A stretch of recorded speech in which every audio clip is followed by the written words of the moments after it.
That did something for my heart. Yeah. Hallelujah. So today is going to be kind of interactive. You probably get a few laughs in, but I want you to think from the serious standpoint because this is real serious business. So we're going to talk about, not talk about, it's more or less, it's a sentence. And it's real simple. And you might have seen this before, but you're going to see it a different way today. And just so you know is, I smell you. It's a powerful thing, isn't it? It can cause you to bond to somebody or to run from somebody. You've never been there? Yes. All right. So we're going to look at it from a couple of different perspectives. But first we have to that's why I gave you the little diagram. So we can figure out how does smell really work. Because there's a key character there that we overlook. And it's a powerful character. And when you start examining this, you will see it. Now, first of all, usually when you taste something, smell plays an important role. And most of us, a lot of us, smell stuff before we taste it. Yeah. If it doesn't smell right, we ain't putting it in our mouths. Now, have you ever made the mistake of not smelling something and putting it in your mouth? How long did it stay in there? Not long at all. Because usually, if it doesn't smell good, it don't taste good. So, just like your tongue detects chemicals, your nose also. That's right, sister. It detects chemicals also. But those chemicals have to ride on the air in order to be detected. So when you first look here, you have a couple of things that are going to play a part.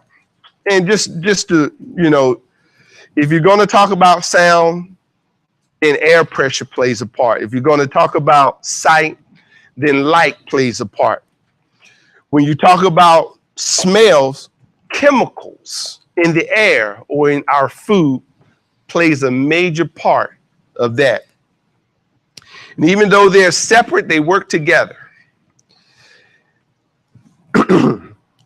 So when you look here, the major organ for our nose is way kind of back, sits back there.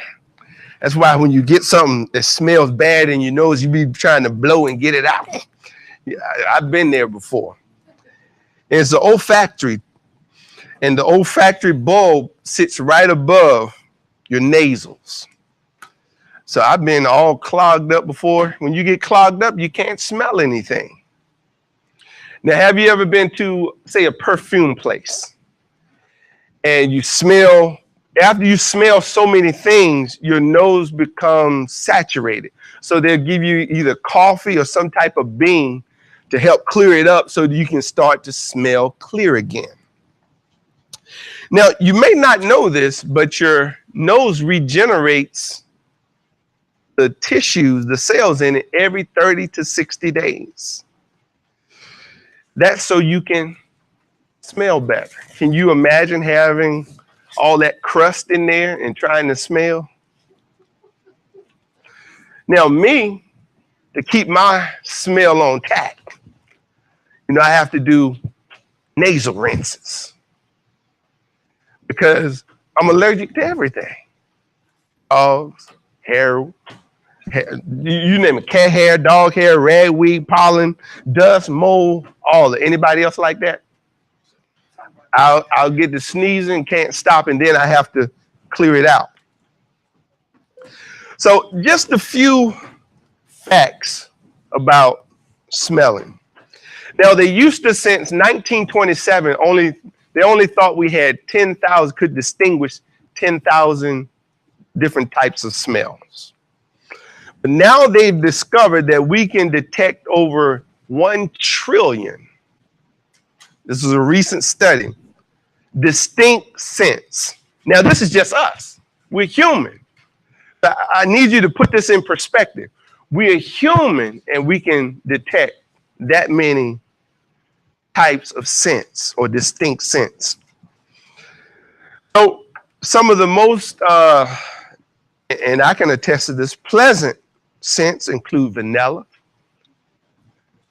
I can tell when the sister got good perfume or oils on. I can tell when a brother got them on. Also tell when you didn't do your due diligence before you came to service. So you know. Need help, let me know. I can't wash you up, but I can get you some help.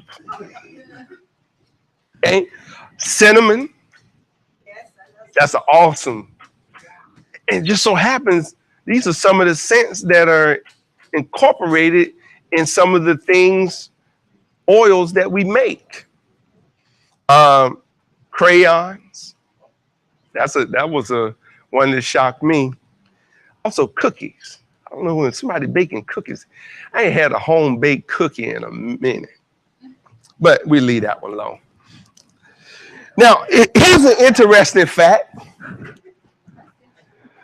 The loss of smell may signal future illness. Now, how does that hook up into spiritually? When you can't smell yourself spiritually, it means some other things have come in and distorted your sense of smell, because you're supposed to be a living sacrifice, and we're going to talk about that later. Okay, a decreased ability to identify scents may predict death within 5 years. That statistic blew my mind. So now I've talked about kind of a little bit about us. You know, I know you're saying, Moray, well, where's the scripture? Where's the scripture? We're going to get to the scripture. But first I'm trying to educate you. This is building stuff. Now, if you had to guess, where do we fall, say from 1 to 20, as far as we'll say animal kingdom? Where would we fall in that spectrum? Give me some guesses. How good is our smell? 1 is the top. Say 20 is the bottom. 19, so we got a 19. 15. 17. Anybody else? You say we won? Oh, okay. 20. 18. We got a 10. Now, this is going to be based on when I talk about our olfactory receptors, how many we have compared to other animals in the kingdom. We're actually number 13. 13, we have 396 olfactory receptor genes. Now, I'm going to go down the list because I thought this list was very interesting. Number 10 was a guinea pig. What I thought would have been close to the top wasn't. A dog is number 9. The western clawed frog is number 8. He has 824 olfactory genes. The horse was number 7. The mouse was number 6. Number 5 was the Chinese soft turtle. A cow, that one really shocked me, was number 4. A possum was number 3. A rat was number 2. And the number 1 animal that had the most with 1,946 was an African elephant. Yep. So, you know, now these are animals. Now, let me just give you a little fact. I think this will, surprisingly, bears didn't even come in the top, but they have some powerful scent. The elephant can actually smell water, according to statistics, 12 miles away. The African elephant. Then it talked about the bear. Of course, you know, bears, and they are said they can travel 18 miles in a straight line to a source of food. That's how powerful their smell is.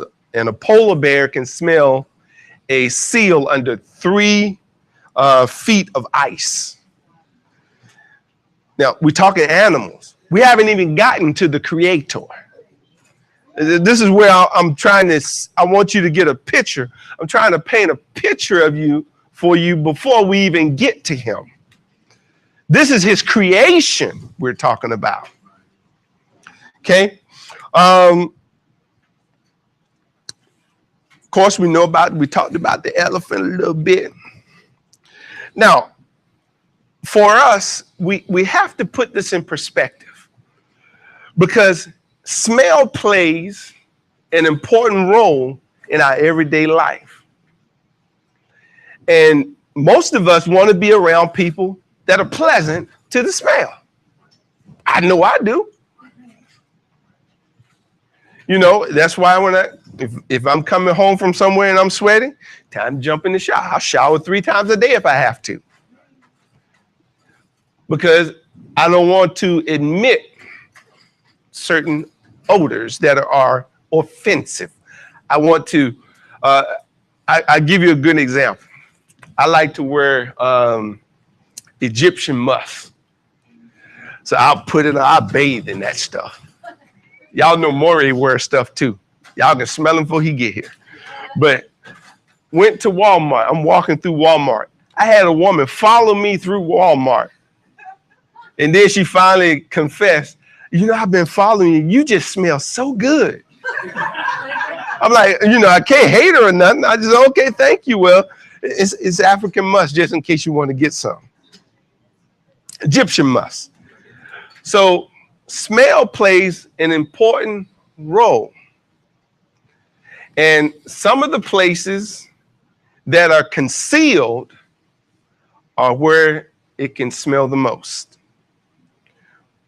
Usually if it's out in the open, your hands, usually your hands only smell when you put your hands on something that smells offensive. But your underarms can start to produce, you know, it's concealed. Your feet, you take your shoe off, all of us running. It's concealed. It can cause, if you don't take care of it properly. Don't look at my feet out. They smell good, trust me. Right now. Yeah, I like that. Yeah.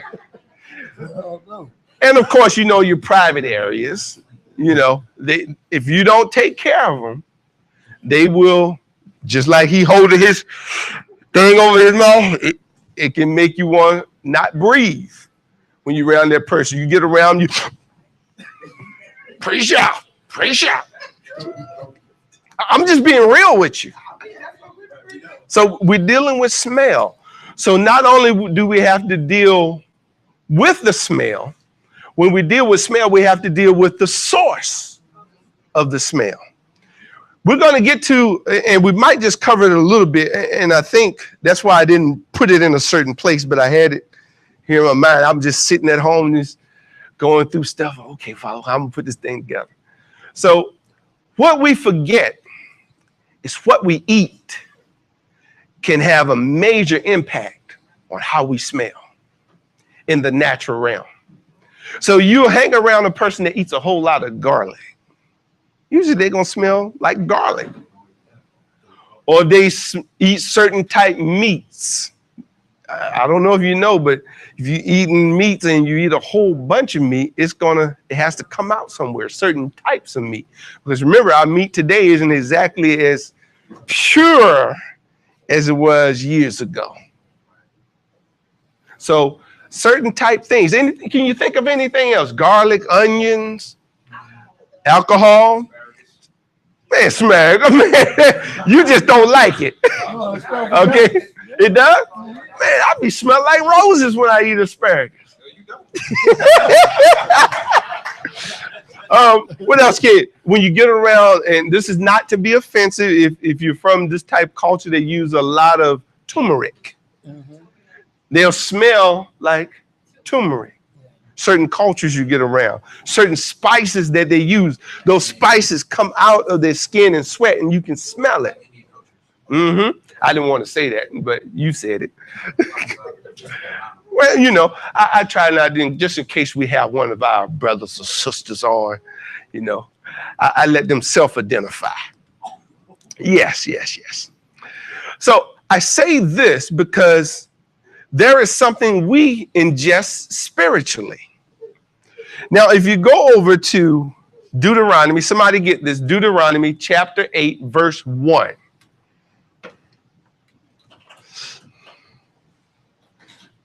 Deuteronomy chapter 8, verse 1.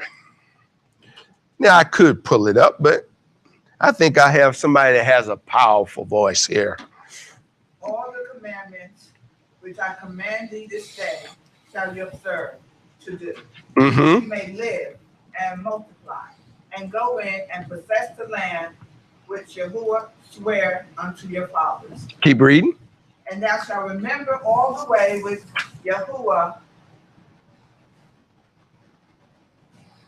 thy Elohim led thee these 40 years in the wilderness to humble thee and to prove thee, to know what was in thine heart, whether thou wouldest keep his commandments or no.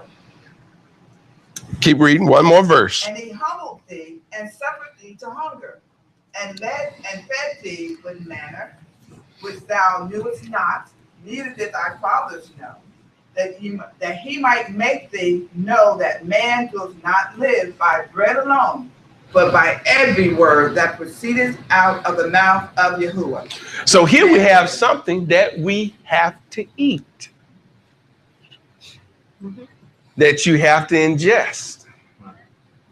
But what if you would eat his word, but you're eating other things along with it? It's not going to mix well. His word calls you to have a sweet savor. Oh, man, you smell good, Pops. Yeah.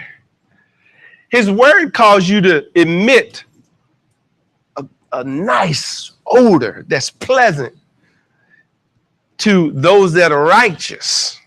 But to those that are not righteous, it might not be pleasant. Now, you've got to be careful when you eat his word, because he is the bread. Didn't the Mashiach say, I'm the bread of heaven in John 6? Yeah, he's the bread of heaven. So when you're eating this bread, you got to make sure that other things aren't sneaking in on your meal. And what do I mean by this? Sometimes people sneak in the bread of pride, the bread of, what other type breads are there that someone? Bread of malice. The bread of malice, the bread of tradition. So many things that you can mix in, and when it gets in there, instead of just a pleasant odor coming out, you get this mixed smell. It's nothing worse than having a mixed smell. That's, oh man. It's like half-cooked meat. Now, I know some of you like your steak tartare, but hopefully we don't have anybody that still do that.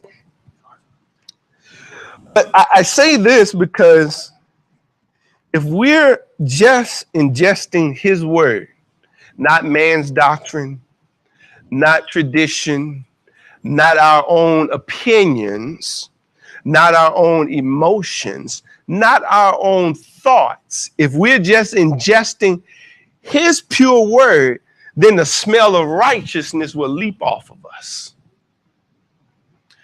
But if it's not his pure word, we're tainted.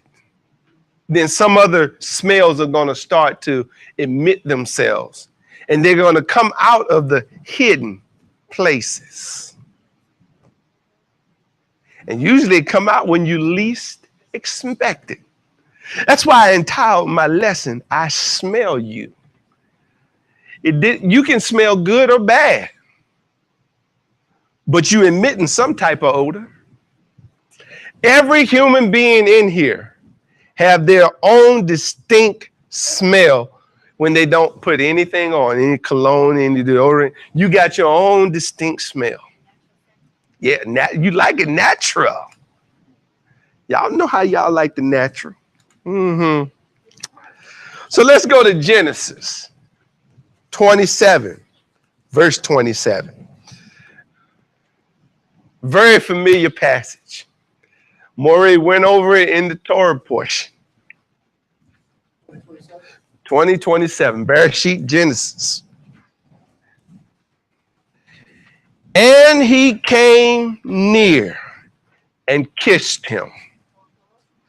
And he smelled the smell of his raiment and blessed him and said, see, the smell of my son is as the smell of a field which Yahuwah has blessed. So this was Isaac or Yitzhak smelling his son. He thought it was Ishmael. So don't let somebody fool you because they've been putting on all this Egyptian musk, African musk, red desire, blue desire. You can't put perfume and oils over funk. It don't work. Sooner or later, the funk is going to win. The funk will win out. It'll win that battle because the oil will wear off. Funk can be everlasting. Just think, what's the worst smell to y'all? I'm just curious. Give me some of y'all worst smells that make you sick. Old fish.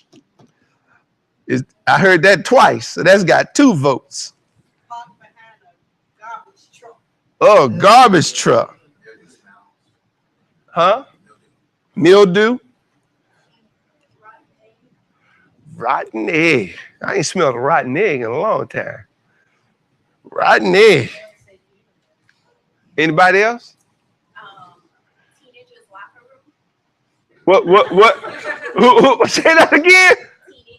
Oh, teenagers locker room. Woo woo. Huh? Baby diaper. Oh yeah. Yeah, I'm with you on that one. Now, being in the country, I grew up in the country. I told you, we're just having fun. I'm not trying to make this exert ourselves today. One of the worst, two worst smells that I've smelled: a possum and a skunk. Now, the possum, even when it's alive, growing up, I used to have what they call a hair gun. And the possum would go in there and eat the apples and stuff and get stuck. You couldn't even use the hair gun. It stinks so bad. And a skunk, oh my goodness. Man, the dog would go out and get sprayed. I don't care what you wash them in. You can put tomato juice. No, that skunk smell is just, whew. So smell plays important. He gave us the sense of smell for a reason. Our all-wise creator. Now, this is the one thing that I personally miss. Now, if you want to see, I'll give it to you. I'm not going to read it. There's an oil for the temple that we're not supposed to recreate that he smells. That's in Exodus 30. It's verse 30 through verse 38. Just put that down, read that later. Because that's his set apart oil dedicated only for his temple sanctuary when you go in there. And he told us in the 37th verse, and as for the perfume which thou shalt make, you shall not make to yourself according to the composition thereof. It shall be unto thee set apart for Yahuwah. Whosoever shall make like unto that to smell thereto shall even be cut off from among his people.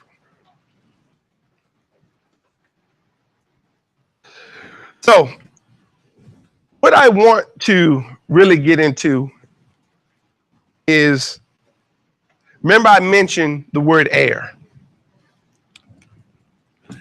Talked about air.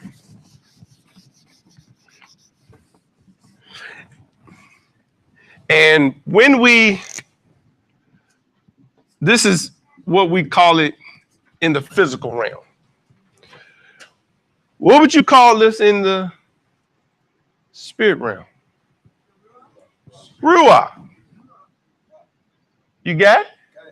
All right. So we got a resh. And then we call this a u. They'll put a vowel point right there.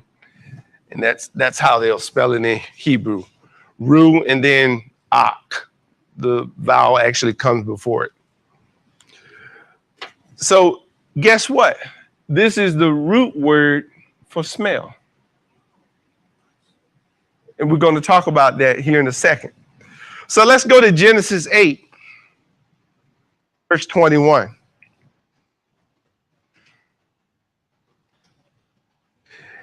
And the word that you'll usually see for smell will be YAHUAH.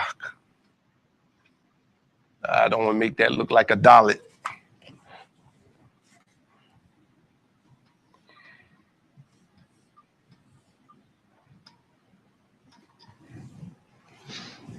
This will be what you'll usually see translated in scripture, but it has a root word in Ruach. So let's go to Genesis 8, verse 21. It says, and Yahuwah smelled the sweet savor. And Yahuwah said in his heart, I will not again curse the ground anymore for man's sake. For the imagination of man's heart is evil from his youth. Neither will I again smite anymore everything living as I have done. So when we look at this in Hebrew, it would be Varak Yahuwah et Ra'ak. Okay, that's basically saying, and smelled Yahuwah smell or aroma. So now if he has shown you here that he can smell stuff, how important should smell be to us? It should be very important. And if we went through his creation, how powerful of a smell they have, that's just his creation. What do you think he got? Man, it's got to be off the chain. So he could actually smell and detect the least hint. Oh, Father, thank you. He had to get, his smell is so powerful that he can smell it when it's just a thought. My goodness. Ah, my goodness. He had to have given me that. Because, brother, I couldn't have thought that up on my own. There's no way I could have thought of that. That's how powerful his smell is. That's what I'm saying. He can detect it even before it comes on the scene. You know, it says the wind carries, you know how the wind carries smell? Somebody breeze past you and it's through that breeze you, oh, okay, what's going on? Or either, that smells all right. Now imagine him. His Ruach is in every place. It's a part of creation story. It moved upon the face of the deep, his spirit. And if you're professing him, you should have it in you. So it's going through every crack and crevice, every secret place, if you let it, and it'll identify what smells you need to improve. The problem comes when we don't want to improve. We like how we smell because our sense of smell has been dull because we've been in something so long. We can't smell it. You can't smell your stink. You ever had somebody walk up to you, brother? Or a spouse, or, baby, you gonna take a shower? What you mean? I smell all right. I'm good. No, baby, you're not good. The Father's my witness. You're not good. And we ignore how we smell. Now, some of us, some people don't, they are in conditions that cause them to smell. You might see a bum in the street. I expect him to smell the way he smells because he doesn't have better. He doesn't have, but the people that have the ability, we have the word of Elohim. We got it in electronic form. We got it in printed form. We got it in audio. We got it on Adobe. We got it everywhere. There's no reason for us not to change. And I don't want how I smell.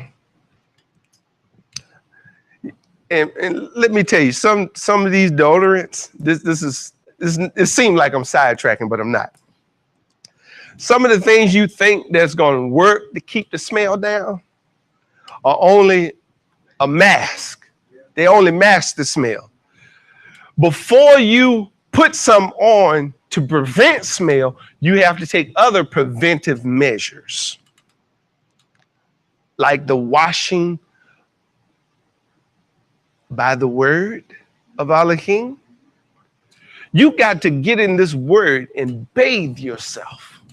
I can't just put on some garments. You can put them on, then your garments gonna stink. They're gonna smell like you smell. I can't learn real Hebrew and be all right. In your mind, you might, but in my nose, you're not, and in his nose.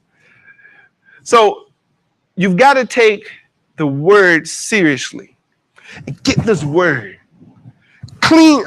Let this word saturate you to the point that when somebody's doing something that's against the word, you don't have to be offensive to them, but you can come, look, you shouldn't say that about the brother. It's not nice. That's not YAHUAH. He didn't call us into hatred. He called us into love and kindness. And you can nudge a person along. See, you have more. If you smell good, it'll encourage somebody else to smell good. But if nobody wants to be around you, clue in, something might be smelling. Might be smelling, brother. Somebody don't want to be around you. So that's why I take this stuff so seriously, because the Ruach in us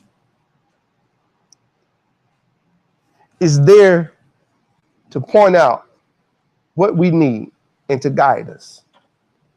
It will guide you. Hey, now I know some of us like the perfumey soaps, but you got to get something that works.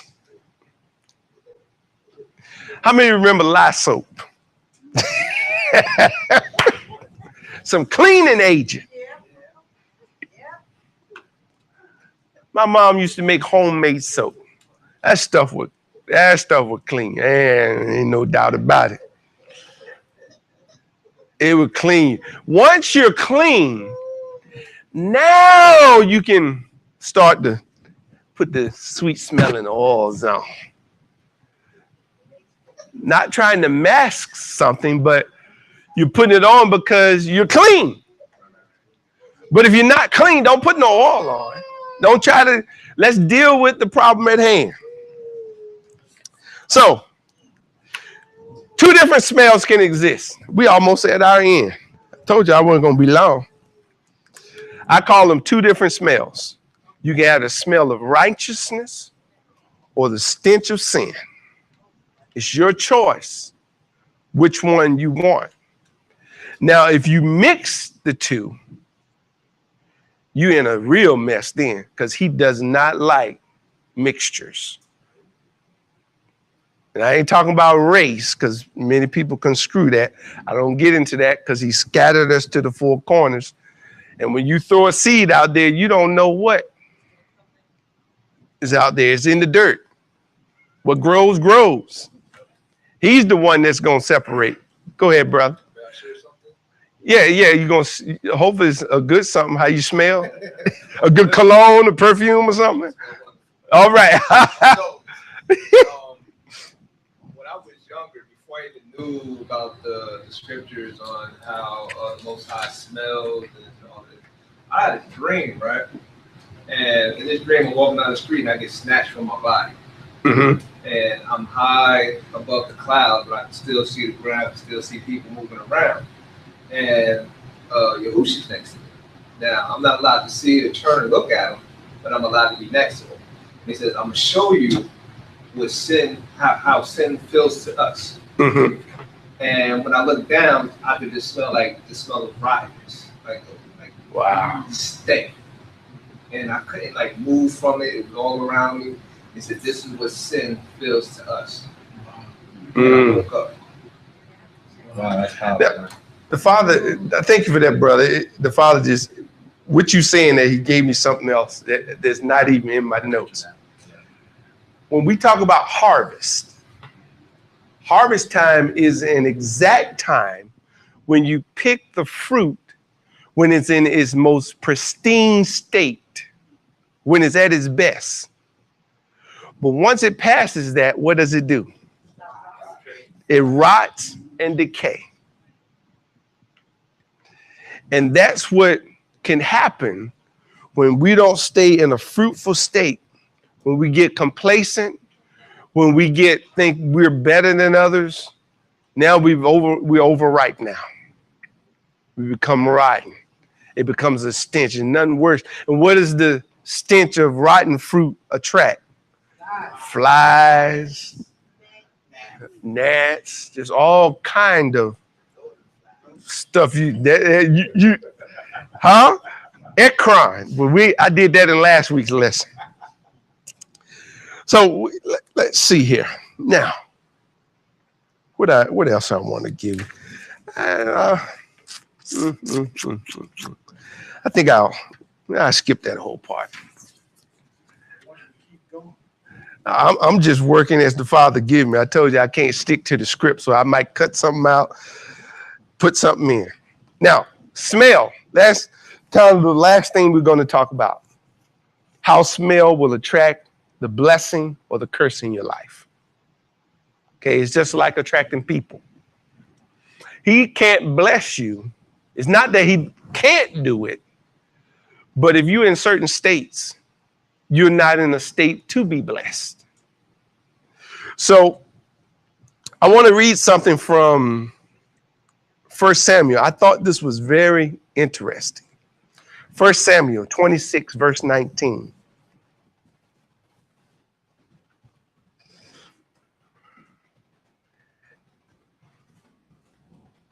Now, therefore, I pray thee, let my sovereign, the king, hear the words of his servant.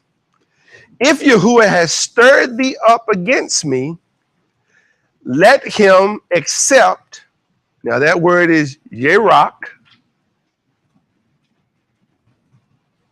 So it has to do with smell and offering. Let him accept an offering. So offerings, what happened to offerings? Whenever you offered something on the altar, the smell of it would go up. The aroma. I mean, it just, now imagine this. This is how powerful the concept is. You can bring the perfect offering, but if your vessel, you as the offerer, wasn't in the right state, then your offering, though it smells good, it's not accepted. So this is a complete work through us. We not only have to do the action, there has to be the right thoughts behind the action. Because a lot of people are doing stuff mechanically. They're not doing it out of love and from the heart because they love his commandments. I'm going to keep peace with my brother. Because they love his commandments. They come in here and worship like there's no tomorrow. Because they love him, they humble themselves and submit. Because they see it in the word. Because you can have a person submit themselves, but in their mind, if I ever get the chance, I'm out of here. But on the outside, it shows humility. But where that humility is flowing from, it's not the right source. It's not connected right. It's not connected to love. So just watching the action nowadays is not enough. The Father watches it from A to Z, from when it forms as a thought. And no, this is not Avengers, because I ain't holding no. When it forms as a thought till it completes as an action. He's watching the whole process and he's smelling it the whole way through. And anything that disrupts from the thought to the action can become an unacceptable offering to him. And this is how bad it got. Let's go. I'll cover that piece last. Let's go over to Amos, chapter 5. Me and Miss McCall were reading this morning. Verse 21.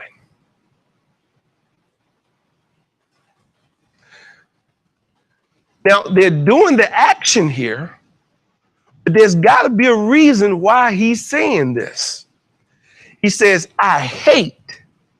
I despise your feast days. I will not smell your solemn assemblies.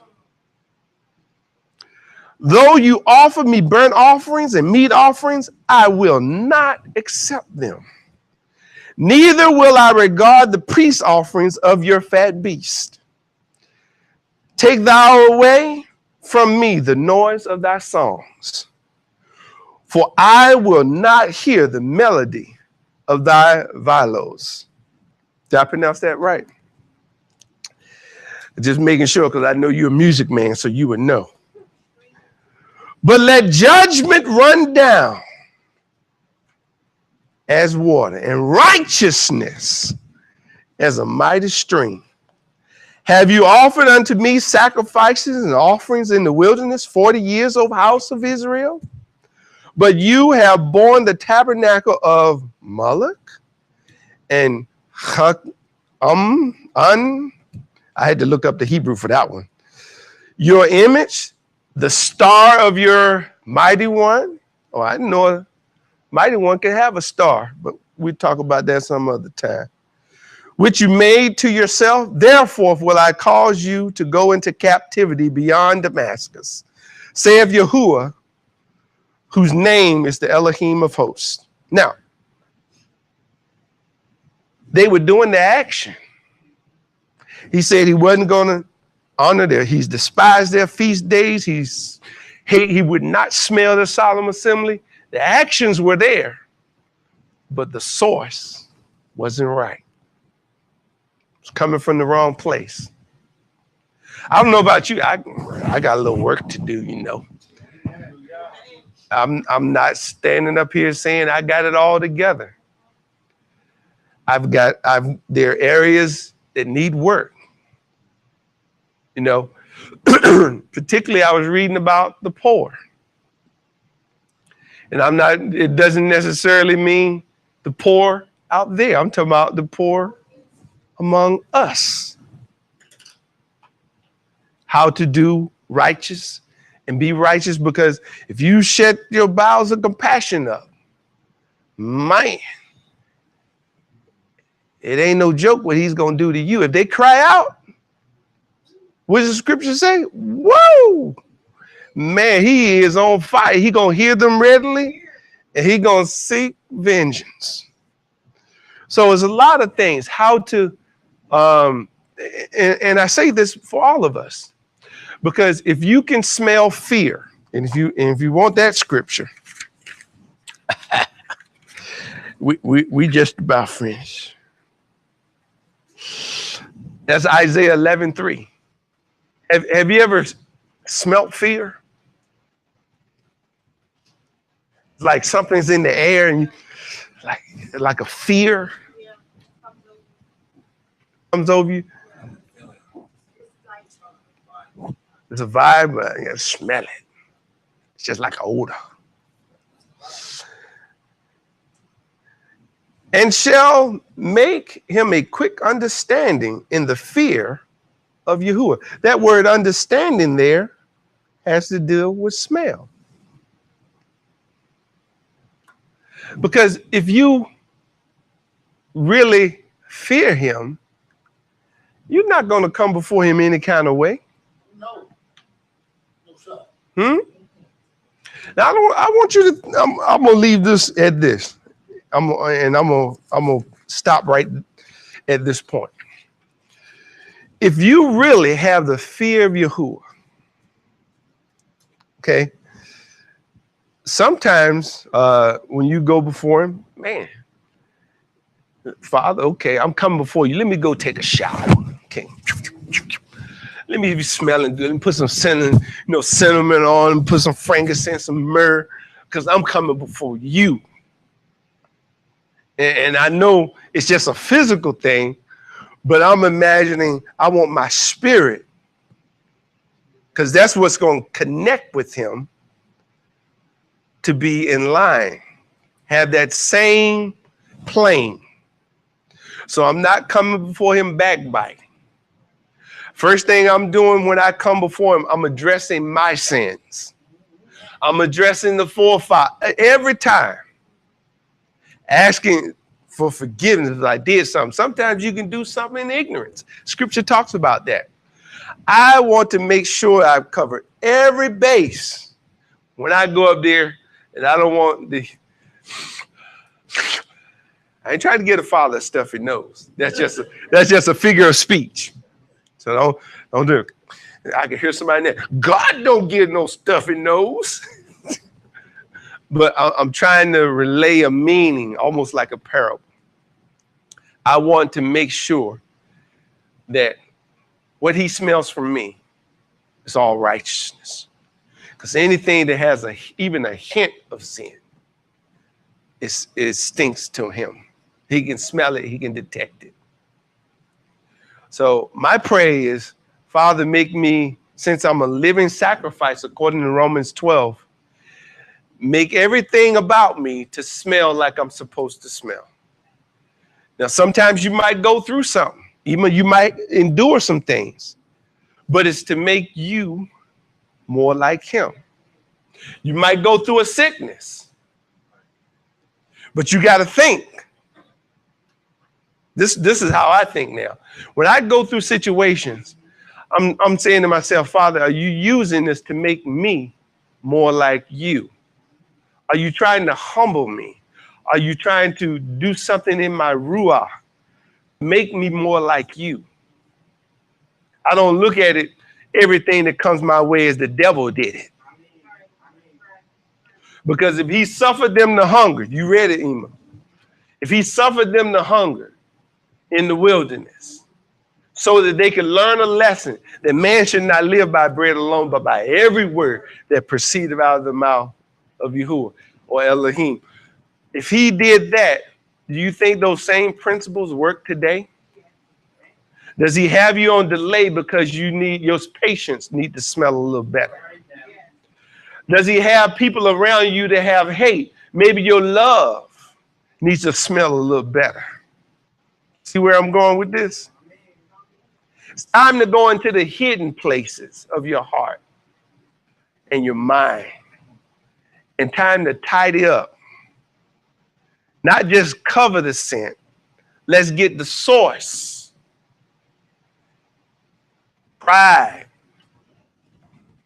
It'll kill you. So that's it for me. I think I did my due diligence today. Everybody laughed. I even saw Dad. He got a couple of chuckles in.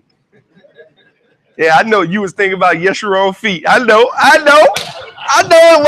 what it was. I know. Hallelujah. So hopefully it helped someone. I know it helped me. Man, I got a long ways to go.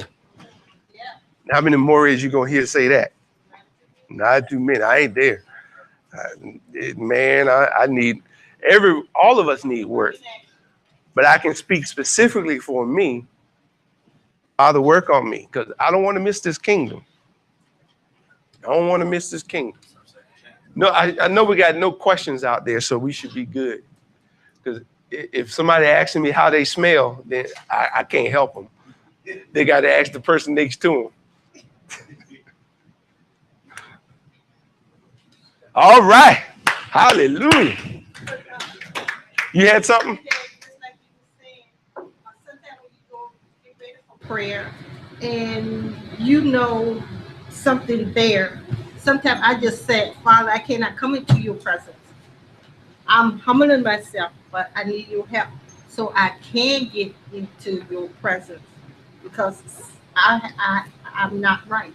I admit that to him. I don't know. I don't want to stay out of his presence, but I don't want to go in there with the stench neither. Oh yeah. And you've been covering your nose up a lot. What's going on? You notice that? Y'all been covering your nose up a lot. Oh, what you got on there, brother? You smell it. All right. Miss Bakar, hey. So your actions can be an abomination. So your actions, based off what you are doing, can be an abomination to your Lord. Character of how you act.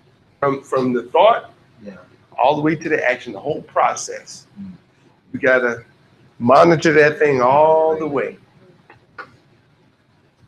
So I appreciate all the Miss Bakar. We're gonna get Jerome typing away. So he's doing good. He's doing good over there, Maureen. Remember, you got the next one.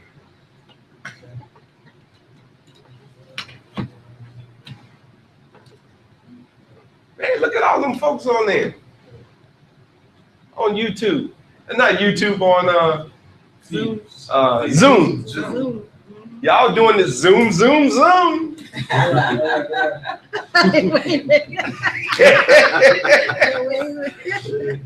Shabbat shalom to all the Miss Bakar. Got a question. Oh, see, y'all spoiled it. Okay. Turn my mic on so they can hear the question.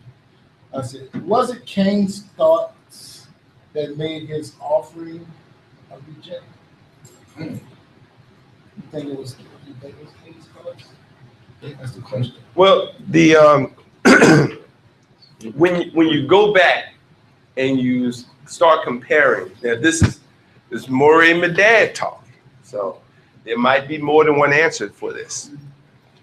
So when you look at it, Abel gave his first fruit, the firstling of his flock. But it just said Cain gave of the fruit of the ground. He didn't give his first fruit of the ground. He just gave the fruit of the ground. So somewhere along the line, his whole thought process was corrupted as far as bringing the best to the Father. Some other Maury might tell you different. I don't say they're wrong, but that's how I see it. I saw some heads shaking, so I must be okay.